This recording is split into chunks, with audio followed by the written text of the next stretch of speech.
Hai Fitri, pada pelajaran IPA kali ini kita akan mempelajari mengenai bunyi.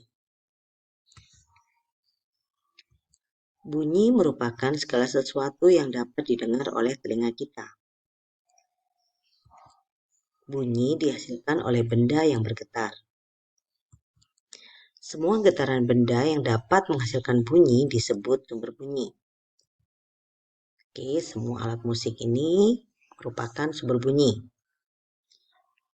Jika kalian menempelkan tangan kalian ke leher kalian, kalian akan merasakan adanya getaran.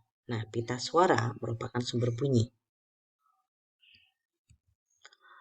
Bunyi yang teratur disebut dengan nada, sedangkan bunyi yang tidak teratur disebut desah. Banyaknya getaran yang terjadi dalam satu detik disebut frekuensi. Satuannya adalah hertz. Berdasarkan frekuensinya, bunyi dibedakan menjadi 3, infrasonik, audiosonik, dan ultrasonik.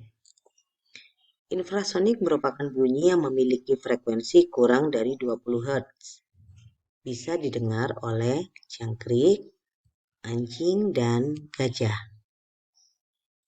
Audiosonik merupakan bunyi yang memiliki frekuensi antara 20 sampai 20.000 Hz. Bunyi inilah yang bisa didengar oleh telinga manusia. Ultrasonik adalah bunyi yang memiliki frekuensi lebih dari 20.000 Hz. Yang bisa mendengarnya adalah lumba-lumba, paus, dan kelelawar. Amplitudo adalah simpangan terjauh dari kedudukan kesetimbangan, maksudnya kedudukan benda pada saat tidak bergetar. Kuat lemahnya bunyi itu ditentukan oleh amplitudo, sedangkan tinggi rendahnya bunyi ditentukan oleh frekuensi. Dan sekarang adalah sifat-sifat bunyi. Yang pertama adalah bunyi dapat merambat.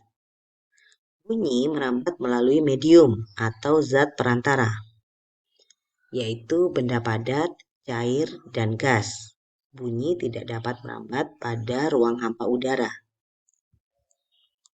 Perambatan bunyi yang paling cepat melalui medium benda padat, kemudian benda cair, dan yang paling lambat melalui medium benda gas. Yang kedua, bunyi dapat dipantulkan dan diserap. Bunyi akan dipantulkan bila mengenai benda yang permukaannya keras. Sebaliknya, bunyi akan diserap jika mengenai benda yang permukaannya lunak. Benda-benda yang dapat menyerap bunyi disebut peredam bunyi. Bahan peredam bunyi antara lain kapas, styrofoam atau gabus, busa, dan karpet. Kita bisa melihat tempat yang memakai peredam bunyi, contohnya di gedung bioskop dan studio musik. Berdasarkan jarak sumber bunyi dan dinding pemantul, bunyi pantul dapat dibedakan menjadi 3 jenis, yaitu 1. Bunyi pantul yang memperkuat bunyi asli. Biasanya terjadi pada keadaan antara sumber bunyi dan dinding pantul jaraknya tidak begitu jauh. Yang kedua, gaung. Gaung adalah bunyi pantul yang terdengar sebelum bunyi akhir asli selesai terdengar. Gaung terdengar kurang jelas atau tidak jelas bunyi aslinya karena bunyi pantul bercampur dengan bunyi asli. Misalnya ketika kita berbicara di lorong atau berteriak di dinding sumur, itu akan terdengar suara tetapi tidak begitu jelas. Yang ketiga adalah gema. Gema adalah bunyi pantul yang terdengar setelah bunyi akhir asli selesai terdengar. Gema terdengar jelas seperti bunyi aslinya. Gema terjadi jika jarak antara sumber bunyi dan dinding pemantul bunyi cukup jauh. Manfaat bunyi. Bunyi digunakan untuk berkomunikasi. Digunakan untuk menghasilkan musik, melakukan USG atau ultrasonografi dengan memanfaatkan bunyi ultrasonik. Pantulan bunyi dimanfaatkan dalam teknologi sonar untuk mengukur kedalaman laut dan lokasi jarak objek dalam air. Mengetahui kedudukan benda di dalam laut, misalnya kapal selam dan kelompok ikan. Resonansi bunyi. Resonansi adalah peristiwa ikut bergetarnya suatu benda karena pengaruh getaran benda lain. Oke, contohnya pada gambar garpu tala berikut.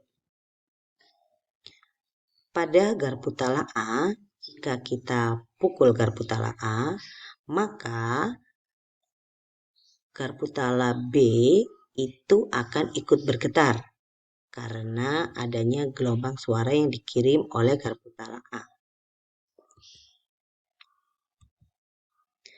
Beberapa alat musik yang kita temui sehari-hari juga menggunakan resonansi, diantaranya adalah gitar. Pemain mengubah nada pada gitar dengan menekan dawai menggunakan jemarinya. Panjang dawai yang bergetar menjadi lebih pendek sehingga frekuensinya meningkat. Tangan lain yang menggetarkan dawai di dekat lubang udara. Resonansi udara di dalam badan gitar memperkuat atau memperkeras bunyi asli dawai. Trompet dimainkan dengan cara meniup bagian khusus sehingga mengeluarkan udara di dalam rongga tabung. Pengaturan nada dilakukan dengan menutup lubang yang ada pada badan trompet.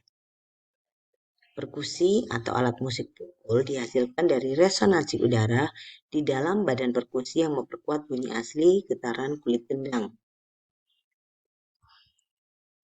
Biola adalah alat musik berdawai yang dimainkan dengan cara digesek. Badan biola beresonansi ketika dawai-dawainya digesek. Piano juga merupakan alat musik berdawai, karena piano memiliki satu dawai untuk setiap tutsnya. Dengan menekan tuts sejenis, palu kecil akan menghantam badan dawai dan membuatnya bergetar. Oke, sampai sini dulu tentang bunyi. Terima kasih.